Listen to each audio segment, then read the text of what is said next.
حضرت علی رضی اللہ تعالیٰ نے فرمایا، محبت دور کے لوگوں کو قریب اور عداوت قریب کے لوگوں کو دور کر دیتی ہے۔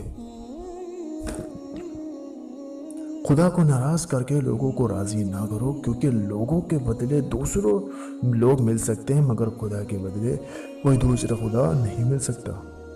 کوئی کمزور شخص تمہاری بے عزتی کرے تو اسے بخش دو۔ بہادروں کا کام معاف کر دینا ہے، اور معاف کرنے والا کو اللہ کو بہت پسند ہے۔ جس شخص کے دشمن نہ ہو اور سب دوست ہوں، اس جیسا منافق کوئی نہیں، کیونکہ دشمن اسی کے ہوتے ہیں جو حق کی بات کہتا ہے۔ لوگوں سے یاد نہ کرنے کا شکوہ مت کرو، کیونکہ جو انسان اپنے رب کو بھول سکتا ہے وہ بھائی سب کو بھول سکتا ہے۔ توبہ روح کا غسل ہے، جتنی بار کیا جائے روح میں نکھار پیدا ہوتا ہے۔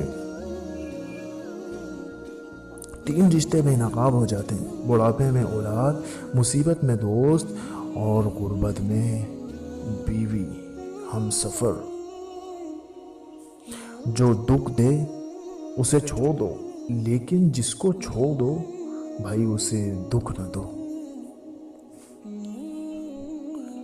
جب تمہاری مشکلات حد سے بڑھ جائیں تو سمجھ لو اللہ تمہیں کوئی بلند مقام دینے والا ہے۔ بڑی دھیان سے سنیں اسے۔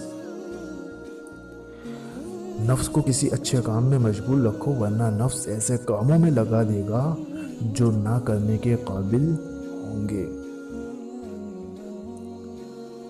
ہمیشہ اپنی چھوٹی چھوٹی غلطیوں سے بچنے کی کوشش کرو، کیونکہ انسان پہاڑوں سے نہیں پتھروں سے ٹھوکر کھاتا ہے۔ دوست کو دولت کی نگاہ سے مت دیکھو، کیونکہ وفا کرنے والے دوست اکثر غریب ہوتے ہیں۔ 3 چیزیں ایمان کو تباہ کر دیتی ہیں: امیروں کی محفل، عورتوں کی محبت، اور نمبر 3 جاہلوں سے بحث۔ غرور اور غفلت کا نشہ شراب سے بھی زیادہ ہوتا ہے۔ جو اس نشے میں مبتلا ہو جاتا ہے وہ جلدی ہوش میں نہیں آتا۔ انسان کے کردار کی 2 منزلیں ہیں: دل میں اتر جانا یا پھر دل سے اتر جانا۔ جو اپنی ضرورتیں بڑھا لیتا ہے اسے اکثر محرومی کا غم رہتا ہے۔